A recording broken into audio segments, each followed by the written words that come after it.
कथा पुत्रदा एकादशी। युधिष्ठिर बोले, भगवान श्री कृष्ण कृपा करके पौष मास के शुक्ल पक्ष की एकादशी का महत्व बतलाइए। उसका नाम क्या है, उसे करने का विधि क्या है, उसमें किस देवता का पूजन किया जाता है। भगवान श्री कृष्ण ने कहा, राजन, पौष मास के शुक्ल पक्ष की जो एकादशी है उसका नाम पुत्रदा है। पुत्रदा एकादशी को नाम मंत्रों का उच्चारण करके फलों के द्वारा श्री हरि का पूजन करें। नारियल के फल से सुपारी, बिजोरा, नींबू, जमीरा नींबू, अनार, सुंदर आंवला, लौंग, बेर तथा विशेषतः आम के फलों से देव देवेश्वर श्री हरि की पूजा करनी चाहिए। इस प्रकार धूप दीप से भी भगवान की अर्चना करें। पुत्रदा एकादशी को विशेष रूप से दीप दान करने का विधान है। रात को वैष्णव पुरुषों के साथ जागरण करना चाहिए। जागरण करने वाले को जिस फल की प्राप्ति होती है वह हजारों वर्ष तक तपस्या करने से भी नहीं मिलती। यह सब पापों को हरने वाली उत्तम तिथि है। चराचर जगत सहित समस्त त्रिलोकी में इससे बढ़कर दूसरी कोई तिथि नहीं है। समस्त कामनाओं तथा सिद्धियों के दाता भगवान नारायण इस तिथि के अधिदेवता हैं। पूर्व काल की बात है, भद्रावतीपुरी में राजा सुकेतुमान राज्य करते थे। उनकी रानी का नाम चंपा था। राजा को बहुत समय तक कोई वंशधर पुत्र प्राप्त नहीं हुआ, इसलिए दोनों पति पत्नी सदा चिंता और शोक में डूबे रहते थे। राजा के पितर उनके दिए हुए जल को शोकोच्छ्वास से गर्म करके पीते थे। राजा के बाद और कोई ऐसा नहीं दिखाई देता था जो हम लोगों का तर्पण करेगा, यह सोच सोचकर पितर दुखी रहते थे।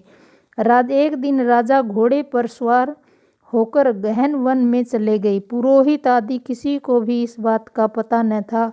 मृग और पक्षियों से सेवित उस सघन कानन में राजा भ्रमण करने लगे। मार्ग में कहीं सियार की बोली सुनाई पड़ती थी तो कहीं उल्लुओं की। जहाँ तहाँ भालू और मृग दृष्टिकोण हो रहे थे। इस प्रकार घूम घूम कर राजा वन की शोभा देख रहे थे। इतने में दोपहर हो गई। राजा को भूख और प्यास सताने लगी। वे जल की खोज में इधर उधर भटकने लगे। किसी पुण्य के प्रभाव से उन्हें एक उत्तम सरोवर दिखाई दिया जिसके समीप मुनियों के बहुत से आश्रम थे। शोभाशाली नरेश ने उन आश्रमों की ओर देखा। उस समय शुभ की सूचना देने वाले शकुन होने लगे। राजा का दाहिना नेत्र और दाहिना हाथ फड़कने लगा जो उत्तम फल की सूचना दे रहा था। सरोवर के तट पर बहुत से मुनि वेद पाठ कर रहे थे। उन्हें देखकर राजा को बड़ा हर्ष हुआ। वे घोड़े से उतरकर मुनियों के सामने खड़े हो गए और पृथक पृथक उन सब की वंदना करने लगे। वे मुनि उत्तम व्रत का पालन करने वाले थे। जब राजा ने हाथ जोड़कर बारंबार दंडवत किया तब मुनि बोले, हे राजन, हम लोग तुम पर बहुत प्रसन्न हैं। राजा बोले, आप लोग कौन हैं, आपके नाम क्या हैं तथा आप लोग किस लिए यहाँ एकत्रित हुए, कृपा करके सब बताइए। मुनि बोले, राजन, हम लोग विश्वदेव हैं, यहाँ स्नान के लिए आए हैं। माघ मास निकट आया है। आज से 5वें दिन मास का व्रत करने वालों मनुष्यों को पुत्र देती है। राजा ने कहा, विश्वदेवगण, यदि आप लोग प्रसन्न हैं तो मुझे पुत्र दीजिए। मुनि बोले, राजन, आज पुत्रदा नाम की एकादशी है। इसका व्रत बहुत विख्यात है। तुम आज इस उत्तम व्रत का पालन करो। महाराज, भगवान केशव के प्रसाद से तुम्हें पुत्र अवश्य प्राप्त होगा। भगवान श्री कृष्ण कहते हैं, युधिष्ठिर, इस प्रकार उन मुनियों के कहने से राजा ने उक्त उत्तम व्रत का पालन किया। मुनियों के उपदेश के अनुसार विधि पूर्वक पुत्रदा नाम की एकादशी का अनुष्ठान किया।